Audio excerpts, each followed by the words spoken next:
Olá, meus amigos, minhas amigas, meus irmãos, minhas irmãs, queridos companheiros e companheiras de jornada. Aqui nos encontramos mais uma vez em nome do Senhor Jesus para atendermos a mais um compromisso pré-agendado com o Centro Espírita Casa de Kardec em Uberlândia, Minas Gerais. E nos encontramos aqui nesta página com a satisfação enorme para atendermos a mais este compromisso. Sejam todos bem-vindos em nome do Senhor Jesus e que possamos aproveitar da melhor maneira possível estes minutos que nos foram reservados no relógio do tempo.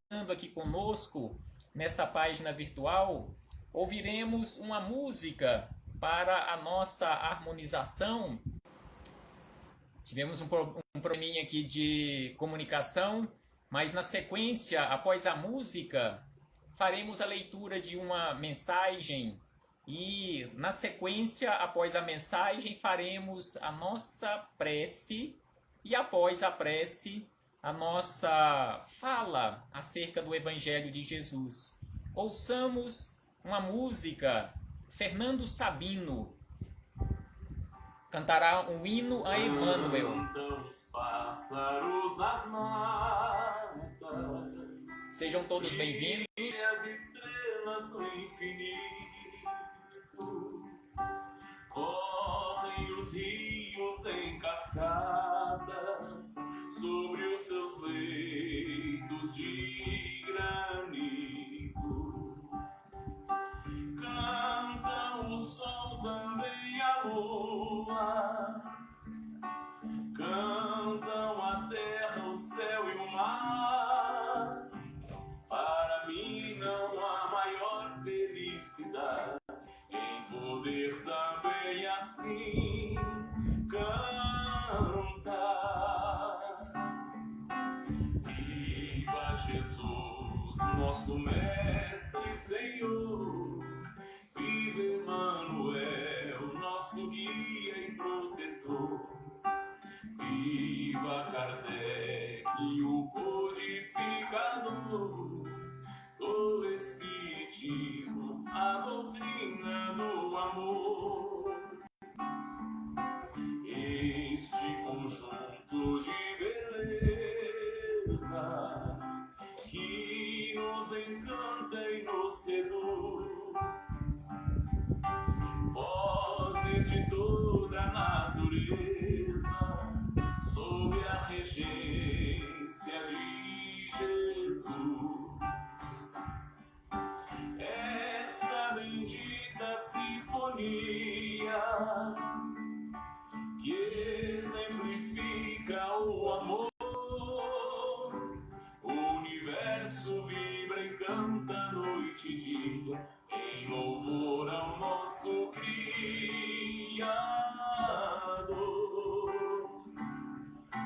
Viva Jesus, nosso Mestre e Senhor. Viva Emmanuel, nosso guia e protetor. Viva Kardec, o codificador do Espiritismo, a doutrina do amor.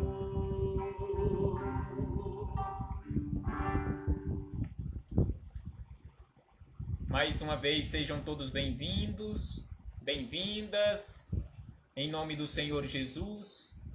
Como havíamos dito no início, aqui nos encontramos para atendermos a um compromisso pré-agendado com a Casa de Kardec, que fica localizada na cidade de Uberlândia, Minas Gerais.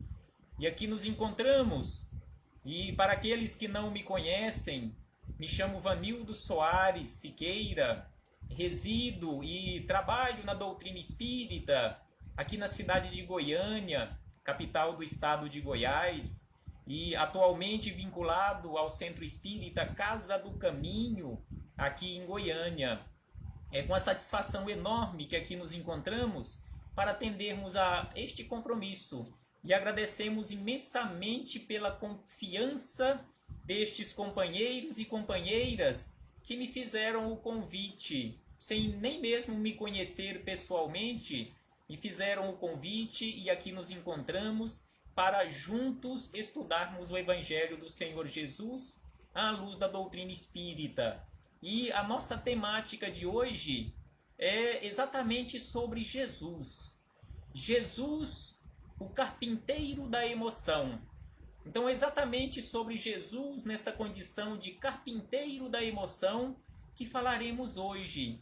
E a base principal para as nossas reflexões é exatamente com o livro, ou melhor, a base será o livro Jesus, a inspiração das relações luminosas, autoria de Vanderlei Oliveira e o espírito Hermance. Só que a nossa fala neste momento terá como base apenas o prefácio e a introdução deste belíssimo livro. Mas antes, faremos a nossa leitura para ampliarmos a nossa harmonização, a leitura de uma mensagem do livro Minutos de Sabedoria, de autoria de Carlos Torres Pastorino, e a mensagem é a de número 80. Enquanto outros companheiros vão chegando e se conectando conosco para, na sequência, fazermos a nossa prece de abertura. Então, Pastorino nos diz o seguinte: não se irrite contra aqueles que o caluniam. Então, aqui, Pastorino, ele começa a mensagem nos chamando a atenção que não podemos nos irritar contra aqueles que nos caluniam. Será que nós já temos preparo suficiente para não nos irritarmos contra aqueles que nos caluniam? E aí, Pastorino nos explica na sequência por que não podemos nos irritar contra os caluniadores. Ele nos diz que os caluniadores são benfeitores nossos, que eles nos mostram sempre, nos chamando a atenção para os nossos erros, ou os nossos erros reais, ou erros em potencial. Então aqui ele nos fala que os caluniadores são verdadeiros benfeitores na nossa vida, que estão apontando os nossos erros reais ou potenciais. E aí ele diz que nós precisamos seguir adiante, porque a dor é o adubo que faz crescer em nós a produção evolutiva. O arado que rasga o seio da terra é que permite a colheita abundante, e as lágrimas fertilizam nosso coração, tornando possível um progresso maior. Então aqui, Pastorino, nesta mensagem tão curta, mas nos chama a atenção em relação aos caluniadores, que são nossos verdadeiros benfeitores. Ele nos chama a atenção em relação à dor, que é verdadeiro adubo, que faz crescer a nossa evolução, a produção da nossa evolução. Ele nos fala do arado que rasga a terra e que torna essa terra mais fértil. E também ele nos fala sobre as lágrimas que fertilizam o nosso coração.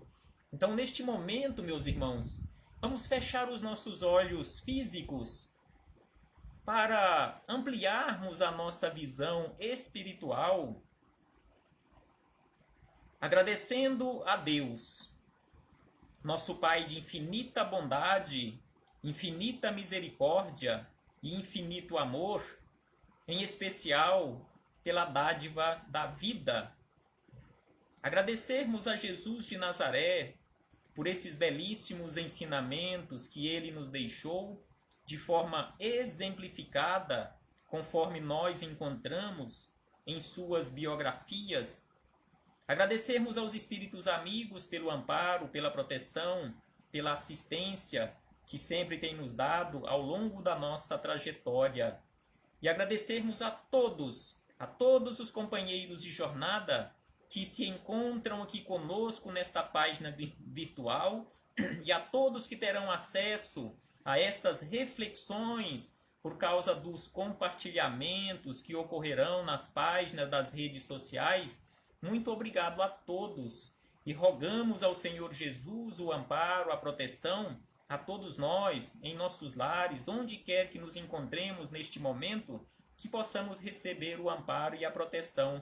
E pedimos de uma forma muito especial a todos os companheiros trabalhadores da saúde, estes verdadeiros heróis que continuam lutando bravamente para salvar vidas. Muito obrigado, Senhor Jesus. Graças damos a Ti, hoje, agora e sempre, e que assim seja, Senhor. Uma boa noite a todos, mais uma vez, sejam todos bem-vindos em nome do Senhor Jesus.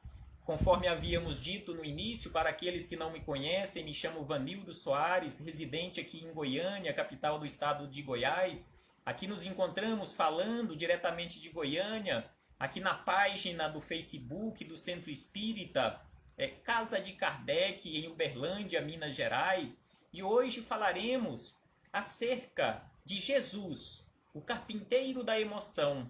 Então, hoje, as nossas reflexões são palavras belíssimas, são ensinamentos belíssimos que os Espíritos amigos nos trazem, o próprio Cristo nos traz, nos falando sobre o amor, sobre a necessidade da nossa transformação, aquele trabalho constante que precisamos realizar.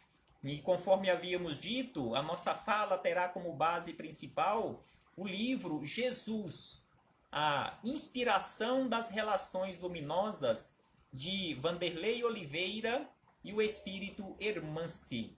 E o Espírito Hermance, que prefaceia também esta obra, ela nos lembra exatamente as palavras de Jesus quando nos falou sobre o maior mandamento, conforme nós encontramos nas anotações de Mateus, lá no capítulo 22, começando no versículo 37 até o versículo 40, e também encontramos estas anotações de Mateus lá no Evangelho segundo o Espiritismo, no capítulo 11, no item 1. Então Jesus nos fala, quando ele foi questionado sobre o maior mandamento, então ele nos fala: amarás o Senhor teu Deus de todo o teu coração, com toda a tua alma e com toda a tua mente, ou entendimento, inteligência. Este é o primeiro e grande mandamento. O segundo, que é semelhante a este: amarás o teu próximo como a ti mesmo. E aí Jesus conclui dizendo que nestes dois mandamentos está dependurada ou contida toda a lei e os profetas. Então Jesus pegou todos os ensinamentos existentes até aquela época, a lei mosaica e as profecias, e resumiu nestes dois mandamentos: o amor a Deus, o amor ao próximo e a nós mesmos. Então nós precisamos sim aprendermos a amar, e exatamente sobre isto que o Espírito Hermance vem nos falar logo no início desta obra, Jesus, a inspiração das relações luminosas, quando ela vai tecer reflexões acerca destas palavras de Jesus. Então Hermance começa nos falando acerca do carpinteiro da emoção, já que Jesus veio à Terra não com aquela tarefa, com aquela missão de trabalhar na carpintaria do seu pai, José, na cidade de Nazaré. Ele também trabalhou lá humildemente, lapidou madeiras, lapidou peças, encaixou peças lapidadas. Mas esta não era a tarefa de Jesus. Jesus veio à Terra para auxiliar, e assim fez, lapidar as nossas emoções, para que nos tornássemos verdadeiramente livres no campo da emoção. Por isso que Jesus nos falou sobre a necessidade do conhecimento: conhecereis a verdade e a verdade vos libertará. Então, Hermance começa nos dizendo o seguinte, que o amor é a ponte que pode permitir um trânsito harmonioso desde a inteligência até o sentimento. Então aqui Hermance já começa nos falando que o amor é a ponte que pode permitir um trânsito harmonioso. Então vejamos e ouçamos que ela nos diz que é a ponte que pode permitir ela não diz que essa ponte está aberta, mas que pode permitir, e esta permissão é nossa. Somos nós quem precisamos trabalhar para que esta ponte realmente possa ser estabelecida entre a nossa inteligência e os nossos sentimentos. E aí ela nos diz sobre Jesus, já que ela falou aqui de uma forma superficial, aqui bem leve, bem direta, em relação ao amor que Jesus veio e exemplificou para nós aqui na Terra. E aí ela diz o seguinte, que esse elo, ou seja, o amor, é a proposta da mensagem de Jesus. Então, esta ponte ou este elo, exatamente a proposta que Jesus veio nos fazer aqui na Terra, veio nos mostrar a necessidade de aprendermos a amar. E aí, Hermance nos fala algo muito importante. Se podemos classificar alguma coisa mais importante que outra, que esses espíritos de sabedoria constantemente nos trazem, mas ela nos diz o seguinte, que Jesus, quando veio à Terra, há 2000 anos atrás, inaugurou, prestemos atenção, que Jesus inaugurou um novo ciclo para a Terra. Então aqui ela nos fala que Jesus inaugurou um novo ciclo para a Terra, demonstrando com suas atitudes que a justiça implacável da velha lei vigente naquele tempo não seria mais suficiente para conduzir o homem a novos patamares, suficiente para conduzir o homem a novos patamares de avanços e conquistas. Então aqui Hermance vem e nos fala que Jesus inaugurou um novo ciclo para a Terra, porque aquela lei vigente, a chamada lei do olho por olho, dente por dente, já não era mais suficiente para conduzir o homem para diante. Então, no meio espírita, no nosso meio, quando se fala, e se fala muito sobre um período em que estamos vivendo, ou que estaríamos vivendo, um período que está prestes a ser concluído, segundo alguns companheiros, que nós estaríamos vivendo um período de transição entre mundo de provas e expiações para adentrarmos a um mundo de regeneração. Muitos estabelecem quando foi que começou realmente esse período de transição, quando realmente será concluída esta fase de transição, onde nós ingressaríamos de uma forma completa num período de regeneração. Então aqui Hermance e outros espíritos amigos, espíritos de sabedoria, vêm e nos dizem que este período não foi inaugurado com a vinda da doutrina espírita. A doutrina espírita veio na condição de consolador prometido para impulsionar este período de transição, auxiliar neste período de transição. Mas quem inaugurou, conforme nos fala aqui a própria Hermance, quem inaugurou este período foi exatamente Jesus, há 2000 anos atrás. E aí prestemos atenção em várias frases de Jesus, anotadas também por Mateus, lá no Sermão do Monte, quando ele também nos chama a atenção para a inauguração deste período de transição, onde era necessária realmente o início, ou era necessário o início de um trabalho verdadeiro de transformação para que pudéssemos nos preparar para um mundo melhor. Porque nós sabemos hoje que para habitarmos um mundo de regeneração, nós precisamos de algo muito importante, que é a nossa própria regeneração.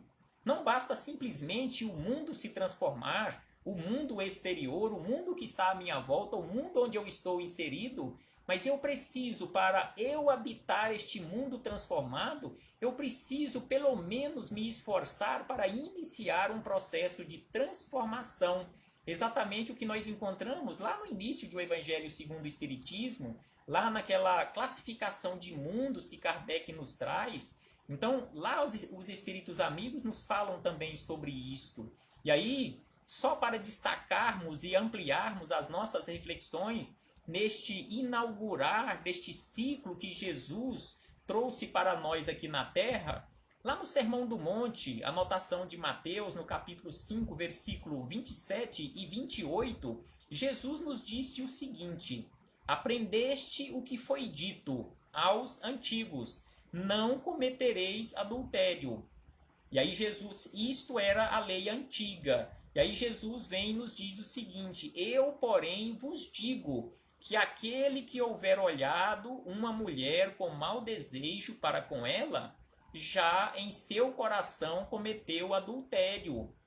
Então, esta é a nova interpretação, esta é a nova visão, este é o ciclo que Jesus vem e inaugura para que nós pudéssemos realmente nos transformar. E esta mesma anotação evangélica nós encontramos em o Evangelho segundo o Espiritismo, no capítulo 8º, no item 5. E aí Jesus também nos falou em uma outra anotação de Mateus, da seguinte maneira, também falando sobre este ciclo novo que se iniciaria. Sabeis que foi dito aos antigos, não matareis, conforme nós encontramos lá no Antigo Testamento mosaico, lá nos 10 mandamentos. E aí ele diz o seguinte: não matareis, e quem quer que mate merecerá condenação pelo juízo. E aí Jesus vem e diz: eu, porém, vos digo que quem quer que se puser em cólera contra seu irmão merecerá ser condenado no juízo.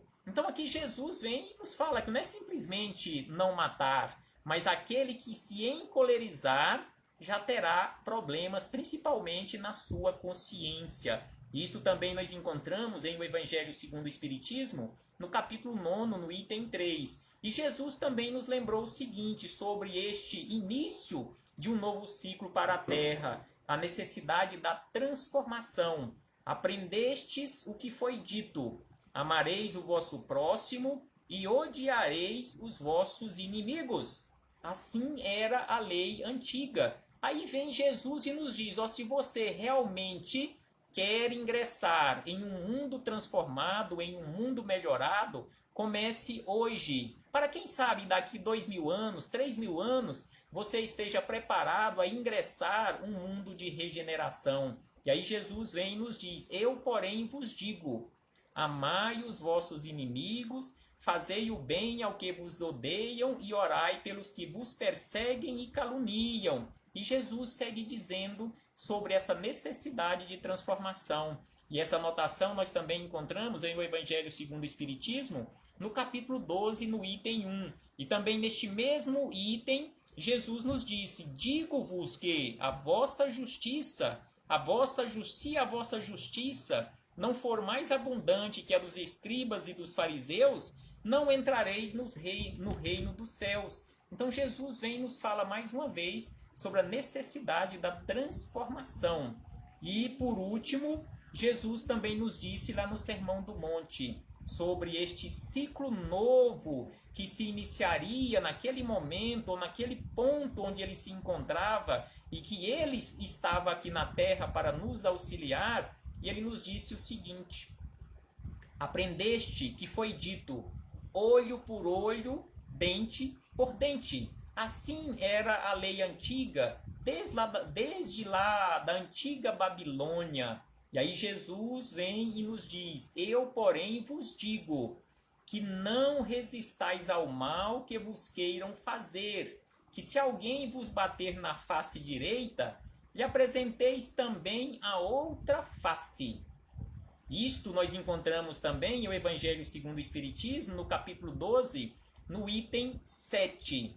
E o Espírito Miramês, lá no livro Maria de Nazaré, um belíssimo livro, uma biografia belíssima e vasta sobre Maria de Nazaré, a biografia mais bela que eu conheço sobre Maria de Nazaré, a autoria do Espírito Miramês e João Nunes Maia, aquele companheiro que psicografou a fórmula da pomada Vovô Pedro. Então, Miramês, lá na página 81, da 11ª edição de o livro Maria de Nazaré, ele também nos falou sobre este novo ciclo que Jesus inaugurou aqui na Terra. E ele nos disse da seguinte maneira: se o Cristo não viesse à Terra, ela ainda estaria envolvida nos primórdios da civilização. Então aqui Miramês nos fala sobre a importância da vinda de Jesus à Terra, que se isso não tivesse acontecido há 2000 anos atrás, nós ainda estaríamos mergulhados lá nos primórdios da civilização. Então agradeçamos a Jesus por ter vindo à Terra, nos auxiliar, impulsionar esse trabalho de evolução nosso que nós temos que realizar. E aí voltamos às palavras de Hermance, quando ela nos diz o seguinte, que o Evangelho de Jesus, o Evangelho que nós conhecemos, as biografias de Jesus, que os evangelistas anotaram, ali exemplificadas pelo Cristo, conforme nós lemos aqui algumas passagens evangélicas lá do Sermão do Monte. Então, Hermance nos fala que Jesus não propôs a nós e não deixou aqui como uma proposta o seu evangelho para a organização de uma nova religião, nem tampouco estabeleceu as bases de uma escola filosófica. Então, o evangelho de Jesus, conforme Hermance e tantos outros espíritos amigos nos falam, o evangelho do Cristo não ficou aqui na Terra para servir de base para a criação de religião e nem de escola filosófica. Não foi para isto que o Evangelho ficou aqui na Terra para nós. E na sequência, Hermance nos fala sobre trabalhadores, missionários que vieram à Terra. E aí ela nos diz que inúmeros missionários do amor tornaram-se divulgadores sagrados que marcaram época.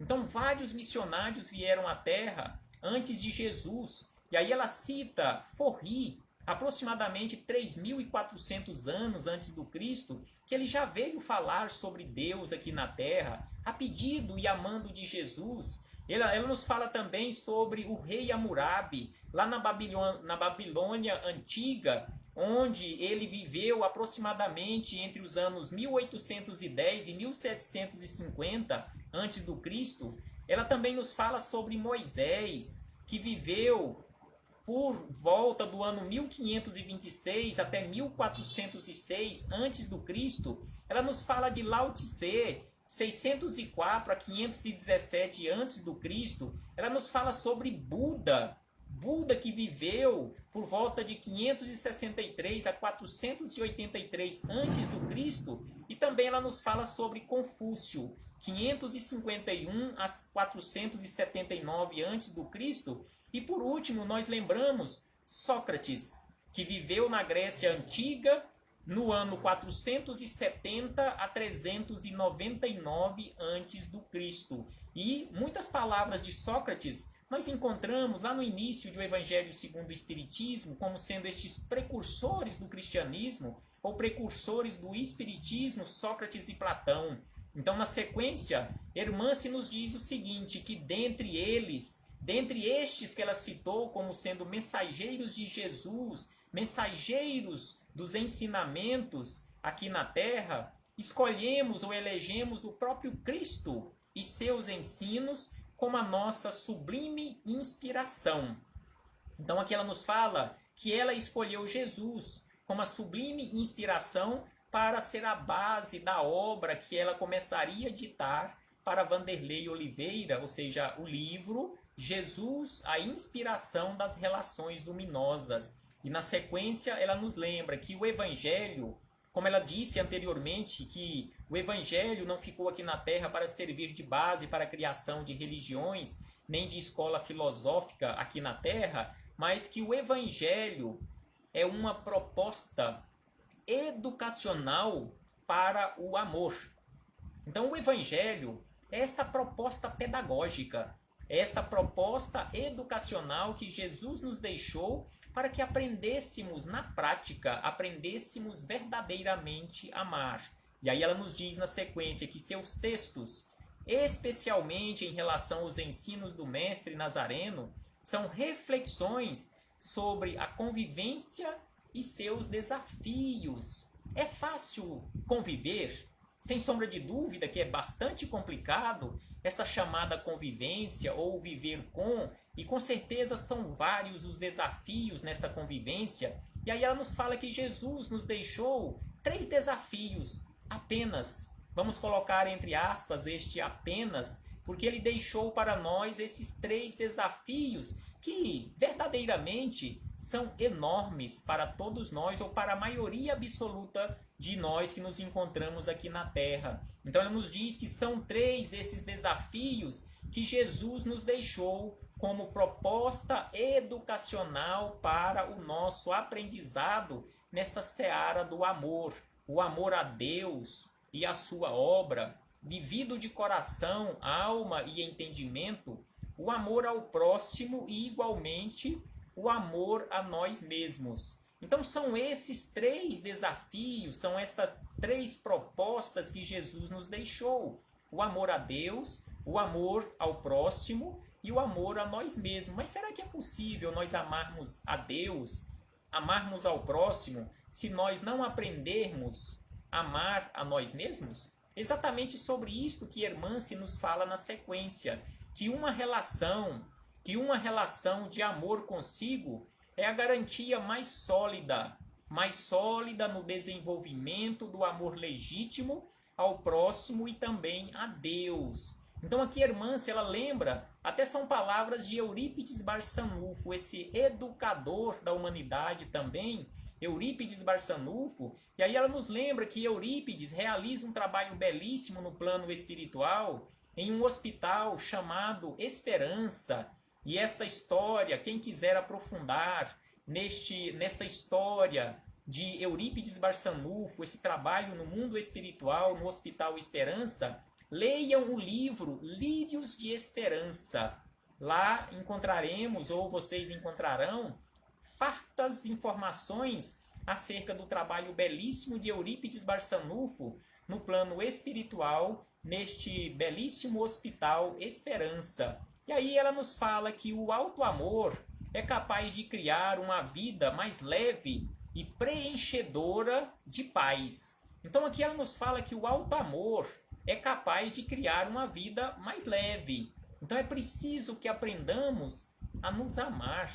Não é possível nós amarmos a Deus, não é possível nós verdadeiramente amarmos o nosso próximo se nós não desenvolvermos em nós esta capacidade de nos amarmos. Porque nós só doamos ao outro aquilo que nós temos. Não é possível eu doar ao outro amor se eu ainda me odeio, se eu ainda não gosto de mim, se eu ainda não aceito o jeito em que eu me encontro. E aí nos diz na sequência que o alto amor é fonte geradora de saúde e bem-estar. E ainda acrescenta que na ausência do alto amor, o amor a Deus pode ser apenas uma relação de interesse, na qual dizemos amá-lo somente para aplacar dramas de nossa consciência. Então aqui ela nos fala que quando nós ainda não nos amamos, nós falamos que amamos a Deus como se quiséssemos enganar a Deus ou aplacar, conforme ela fala aqui, dramas de nossa consciência. E aí ela acrescenta que na ausência desse alto amor, o amor ao próximo pode ser apenas uma expressão compulsiva do nosso egoísmo. Então, como nós ainda, a maioria de nós, ainda não desenvolvemos em nosso interior, na nossa consciência, no nosso coração, o alto amor, o amor ao próximo, ele se torna aquele amor possessivo, aquele meu amor em que nós achamos e nos comportamos assim, como se o outro, como se a outra fosse propriedade nossa. Então, exatamente por isto, porque nós, conforme nos diz Hermance, nós ainda não descobrimos e ainda não aprendemos verdadeiramente, não desenvolvemos em nós este alto amor. E aí ela nos diz que desconstruir preconceitos é uma necessidade inadiável. Nós precisamos desconstruir esses preconceitos e, ao mesmo tempo, ressignificar conceitos. Este é o caminho de um futuro melhor. Então, nós precisamos ressignificar a nossa vida para construirmos um futuro melhor.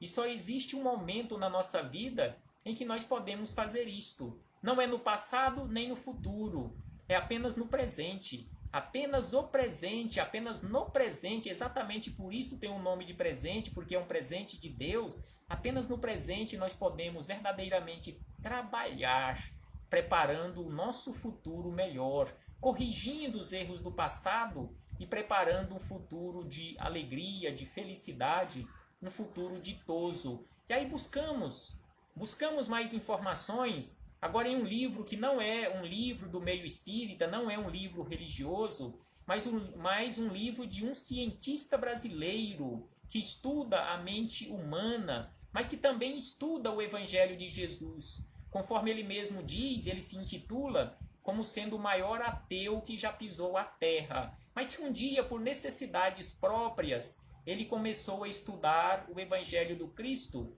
a nível da ciência, não com uma visão teológica, mas com a visão científica. Augusto Cury, no livro O Homem Mais Feliz da História, ele nos diz o seguinte sobre Jesus, e exatamente de onde nós extraímos o título para esta nossa explanação, Jesus, o carpinteiro da emoção. Exatamente assim que Augusto Cury o classifica nesta obra, O Homem Mais Feliz da História, e ele nos diz o seguinte, que muitos criam naquela época, e até os dias de hoje, muitos de nós ainda cremos que Jesus tinha vindo à Terra com a tarefa principal, ou com o trabalho principal, desde a sua adolescência, que era lapidar peças de madeiras e encaixar essas peças, formando junto com seu pai, criando junto com seu pai, móveis, mobiliário de casas. E aí ele acrescenta que não sabiam nós, naquela época e nos dias de hoje, muitos de nós ainda não sabemos,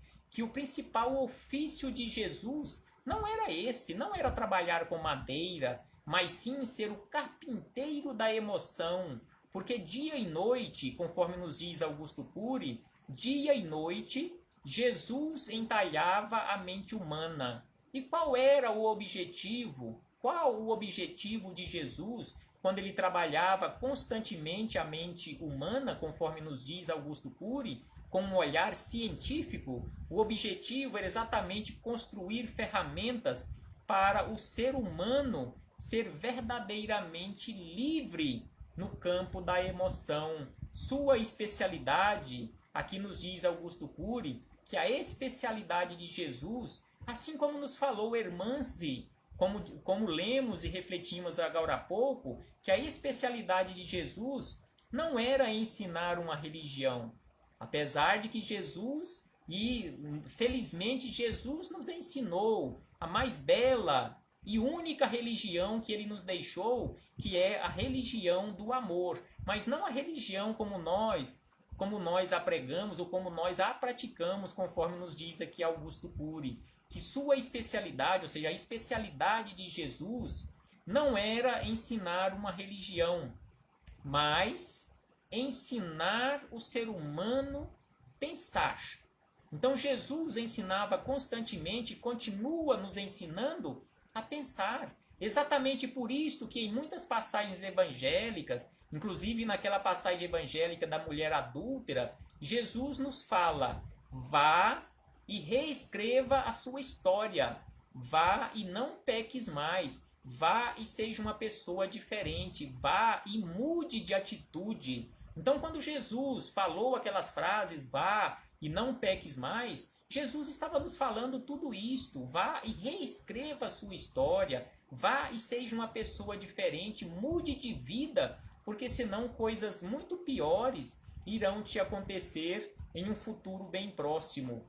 E aí, na sequência das nossas reflexões, nós avançamos para a introdução deste livro belíssimo, de autoria de Hermance, mas em parceria com Vanderlei Oliveira.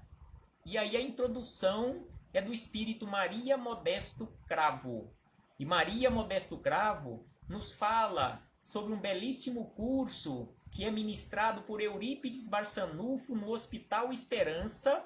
Este curso chama-se Curso de Amorosidade, onde o próprio Eurípides Barçanufo se reúne constantemente com espíritos encarnados e desencarnados para ensinar para ensinar os caminhos para o amor. E aí Hermance, ou melhor, Maria Modesto Cravo, nos lembra aquela fala de Jesus, quando ele nos questionou: por que vês o cisco no olho do teu irmão e não percebes a viga no teu olho?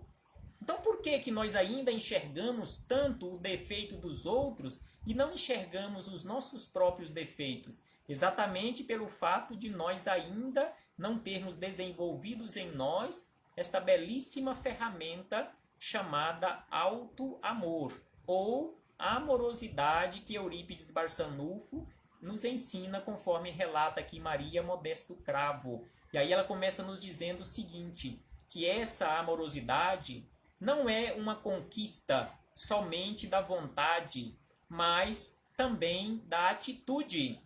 Então prestemos atenção nesta frase de Maria Modesto Cravo, porque ela nos diz que aprender a ser amoroso não é simplesmente ter boa vontade, não é simplesmente ter vontade, mas que é preciso ter atitude. Esta vontade tem que ser acompanhada de atitude, pois não se conquista esse comportamento, ou seja, um comportamento amoroso, apenas com o desejo. Ah, mas eu desejo tanto ser amoroso. Se não tivermos atitude, conforme nos fala aqui Maria Modesto Cravo, não iremos alcançar isso tão cedo. Não vou dizer nunca, porque o nunca é muito longe, o nunca não existe. Mas, sem sombra de dúvida, que iremos demorar muito mais. E aí ela acrescenta o seguinte, que a misericórdia leva à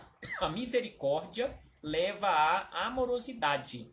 E a amorosidade tem por destino a concórdia. Então, misericórdia, amorosidade, concórdia. São três palavras que fazem parte do pilar do amor. Ou seja, são três pilares do amor, tema ouro, ou melhor, tema de ouro das nossas vidas. Então ela fala que o amor que tem como pilares a misericórdia, a amorosidade, a concórdia, é esse tema de ouro nas nossas vidas. E aí ela acrescenta o seguinte, Maria Modesto Cravo nos diz que ser misericordioso, ou seja, piedoso, compassivo, bondoso, generoso, clemente, indulgente, caridoso, humano, ou seja, tudo isto é conceituação de misericordioso. Aí eu questiono, será que nós já nos comportamos verdadeiramente com misericórdia? Será que nós já somos ou já alcançamos a condição de piedosos, de compassivos, de bondosos, de generosos, de clementes, de indulgentes, de caridosos, de humanos? Então, quando nós falamos que somos humanos, os espíritos amigos, conforme nós encontramos lá em uma questão de O Livro dos Espíritos, nós ainda não alcançamos a condição de humanidade. Nós estamos a caminho da humanização, mas com os pés muito mais lá no início, lá no ponto de partida, na condição de selvageria, do que de humanidade. Porque o humano, ele age com misericórdia, que é tudo isto que falamos e muito mais. E aí ela nos diz o seguinte, que misericórdia é atitude. Misericórdia não é simplesmente um sentimento, mas misericórdia é uma atitude de manter nossa mente no melhor das pessoas. Então ela fala que quando nós agimos com misericórdia, nós mantemos a nossa mente, a nossa visão espiritual no melhor das pessoas. Misericórdia é conseguir elaborar um nível de consciência emocional capaz de dominar nossas projeções sombrias com relação ao comportamento do próximo. Percebê-las em nós, ou seja, a projeção sombria ou o nosso lado sombra, e ainda encontrar palavras, atitudes e sentimentos de bondade e acolhimento para conosco e para com os demais. Então, quando agimos com misericórdia, nós não enxergamos o lado sombra dos companheiros de jornada, nós enxergamos já o lado luz, já que, conforme nos diz Joana de Ângeles, nós temos estes dois lados, o lado sombra e o lado luz. Então, quando nós olhamos com este olhar de misericórdia, nós enxergamos luz no nosso companheiro, na nossa companheira de jornada. E aí ela nos diz, na sequência, Maria Modesto Cravo, que não existe outro caminho para que a amorosidade possa ser gestada e floresça em forma de paz nas relações. Ou seja, não existe um outro caminho para que isto realmente aconteça, a não ser pelo caminho da misericórdia. E aí ela nos faz aqui 3 questionamentos, que é importante que cada um de nós reflitamos, que possamos pegar e levar para o nosso interior e fazermos a nossa reflexão. E aí ela questiona primeiro o seguinte: o que eu vi na outra pessoa que eu tenho em mim mesmo, seja de bom ou de ruim, o que será que destaquei, ou melhor, por que será que destaquei esse aspecto da outra pessoa, seja um aspecto positivo ou um aspecto negativo? Por que foi que eu destaquei tanto isto? E ela questiona ainda o seguinte: o que há em mim de semelhante na outra criatura? O que há em mim que é semelhante na outra criatura?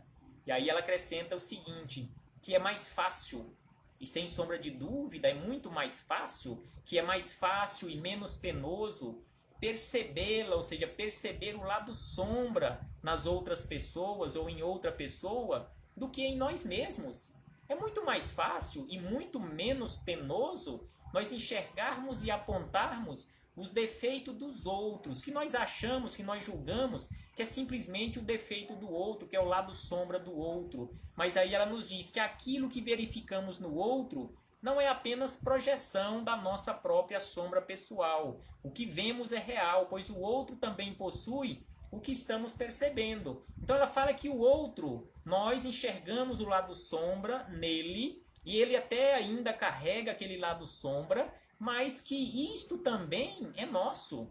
Porque o outro nada mais é, conforme nos diz o Espírito Hamed, o outro é um espelho que reflete a nossa própria imagem. Então, quando nós apontamos um defeito no outro, nós não estamos apontando simplesmente o defeito do outro, porque o outro pode até carregar aquele defeito, pode até carregar aquele lado sombra ainda, mas aquele defeito que estamos apontando, nós também carregamos. Exatamente por isto que nós apontamos, porque um espírito de luz, ele não aponta o defeito dos outros, ele aponta qualidades. E mesmo se você apontar para este espírito de luz, você não está vendo que o fulano, que a fulana tem defeito tal, defeito tal, defeito tal, ele não vai concordar com você, mas ele vai falar mais ou menos assim, mas você não está enxergando que ele está se esforçando para se transformar, que ele já tem qualidade tal, que ele já tem qualidade tal para suplantar esses outros defeitos que você está apontando? Então assim se comporta um espírito de luz, ou seja, ele já tem uma luz própria que reflete na outra pessoa, fazendo com que ele não veja ou use da indulgência para não apontar os defeitos da outra criatura, mas apontar qualidades, mesmo sendo aquelas qualidades ainda bem ofuscadas pelos defeitos, mas ele vê ali naquela pedra bruta um diamante altamente precioso que, ao ser lapidada aquela pedra, vai extrair dali aquele diamante que somos todos nós. Mas é preciso que nós reflitamos acerca do nosso amor próprio. Como é a sua relação, como é a minha relação comigo mesmo? Como é a minha relação para comigo no meu interior? Como eu me enxergo? Quando eu olho no espelho da minha mente, eu gosto de mim? Ou eu me critico, ou eu aponto os meus defeitos ou os defeitos dos outros que ainda eu também carrego comigo? Então é preciso que nós reflitamos acerca disto urgentemente, porque nos diz ainda Maria Modesto Cravo que quem cala é indulgente, e quem age de modo a corrigir com amor é misericordioso. Então os espíritos amigos nos falam, conforme também nós encontramos na resposta da questão número 886, sobre a caridade no entendimento de Jesus. Lá está também a indulgência, já que a resposta lá nos fala sobre benevolência, sobre a indulgência e sobre o perdão. Então aqui Maria Modesto nos fala que quem cala é indulgente, ou seja, não mostra o defeito dos outros, não é conivente, porque indulgência e conivência têm uma diferença enorme. Porque quem é indulgente não quer dizer que ele está passando a mão na cabeça daquele que está errando. Não, de forma alguma. Ele pode perfeitamente, e é assim que funciona, assim que se comporta aquela criatura indulgente, não é concordando com os problemas, com os erros daquela criatura, mas não trazendo à tona, não mostrando para os outros, conforme nos diz aqui, que quem cala é indulgente. Mas quem age de modo a corrigir com amor, este é misericordioso. A misericórdia tem também essa faceta. Ela constrói, ela coopera, ela eleva. Como nós estamos nos comportando? Nós estamos realmente agindo para construir? Nós realmente estamos agindo para elevação nossa e de outros companheiros? Nós realmente estamos nos esforçando para cooperarmos no ambiente onde nós nos encontramos? E ainda ela nos diz o seguinte, que a atitude de misericórdia, prestemos atenção na palavra que ela usa aqui, ela não usa sentimento de misericórdia, ela usa atitude, que a atitude de misericórdia é fruto da compreensão e da bondade. Um comportamento ativo, construtivo e não somente um sentimento. Não é simplesmente um sentimento de misericórdia que irá resolver o problema de alguém, mas uma atitude de misericórdia, porque a convivência é o espelho mais fiel das nossas necessidades, o canteiro mais propício para germinar as sementes das nossas qualidades e a escola mais exigente para o aprimoramento da alma. E aqui realmente está correta também Maria Modesto Cravo, quando ela nos fala que a convivência é o espelho mais fiel das nossas necessidades. Não tem como eu descobrir as minhas necessidades se eu não conviver com outras criaturas. Como que eu vou descobrir que ainda o meu comportamento é de uma forma egoísta, de uma forma vaidosa, de uma forma arrogante, prepotente e assim sucessivamente, se eu não conviver com outras criaturas? Então essa convivência, exatamente este espelho fiel das nossas necessidades de transformação. E para encerrarmos as nossas reflexões para este momento, prestemos atenção ao que ela nos fala ainda sobre o amor, que o amor é a maior expressão do bem. A conquista do alto amor é a base de relacionamentos sadios e duradouros. Então, se queremos realmente construir relacionamentos sadios e duradouros, é preciso que desenvolvamos urgentemente em nós o alto amor. É preciso que passemos a gostar de nós, a aceitar a nossa condição como nós nos encontramos, mas não aquela aceitação de baixar a cabeça e falar, já que Deus quis assim, que assim seja. Não, mas é uma aceitação com atitude de transformação, de renovação. E aí ela nos diz ainda que nós precisamos respeitar os limites pessoais, porque o respeito aos limites pessoais é um guia seguro para a saúde das relações. Não cobremos dos outros aquilo que ele não tem condições de dar. É necessário cultivar a autonomia como ponto fundamental da ética de conviver. No aprendizado do amor, nos lembra Maria Modesto, que no aprendizado do amor é impossível pularmos o capítulo da mágoa e da culpa.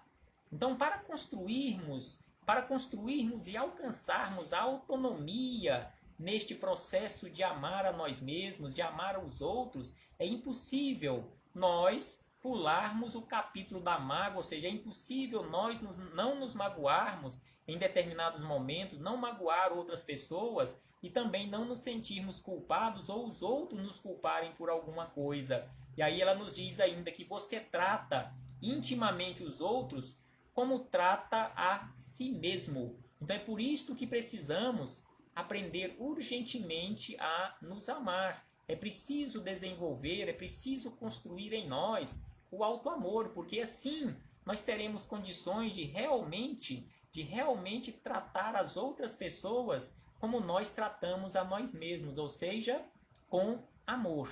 Tem muito mais informações acerca do amor apenas nesta introdução deste livro belíssimo e nos capítulos deste livro, que é bastante vasto. E numa próxima oportunidade, se assim o Pai nos permitir, teceremos outras reflexões, se for permitido, se tivermos a permissão do Pai maior, acerca destas informações belíssimas neste livro e principalmente com base nos ensinamentos de Jesus de Nazaré, o carpinteiro das nossas emoções, que está constantemente lapidando as nossas emoções há tantos milhares de anos. Porque não é apenas nestes 2000 anos de Evangelho, como vimos aqui, há mais de 4000 anos antes da vinda do Cristo, ele já estava mandando mensageiros para a terra para nos auxiliar na nossa caminhada. Muito obrigado a todos os companheiros que se encontram ou que passaram por esta página virtual da Casa de Kardec, em Uberlândia, Minas Gerais. Muito obrigado aos companheiros, trabalhadores da Casa de Kardec. Muito obrigado a todos pela presença, pela perseverança em nos ouvir pela primeira vez. E que, se for permitido, que possa ser a primeira de muitas outras oportunidades. Vamos fazer neste momento, meus irmãos, a nossa prece de encerramento das nossas reflexões. Vamos fechar os nossos olhos carnais para termos condições de ampliar a nossa visão espiritual, agora para agradecermos. Agradecermos a Jesus de Nazaré por estes belíssimos ensinamentos que tivemos a oportunidade de refletirmos acerca deles, em especial sobre o amor, esta necessidade que temos, Senhor, e por isso nós te rogamos o amparo, a proteção, para que realmente tenhamos bom ânimo, tenhamos atitude para aprendermos e desenvolvermos em nós o auto-amor, para que possamos assim amar o nosso próximo, chegando até Deus, nosso Pai de infinita bondade e amor. Muito obrigado aos espíritos amigos que nos assistiram, que nos ampararam neste momento e durante toda a nossa caminhada. Graças damos a Ti, Senhor, hoje, agora e sempre, e que assim seja. Uma boa noite a todos. Muito obrigado. Muito obrigado à nossa companheira Virgínia Scala, que foi quem me fez o convite. Receba o meu abraço fraternal e de imensa gratidão por abrir este espaço nesta página virtual, em nome da Casa de Kardec, para que pudéssemos realizar mais uma vez a semeadura. E tenho certeza que tudo o que falamos aqui não foi para vocês em especial, mas em primeiro lugar e acima de tudo, a este que vos fala, que é o mais necessitado de todos. Exatamente por isto que estamos aqui constantemente falando acerca do Evangelho de Jesus, para aprendermos. E estamos fazendo a semeadura para que outros também tenham a oportunidade de aprenderem juntos conosco. Paz aos nossos corações e até breve.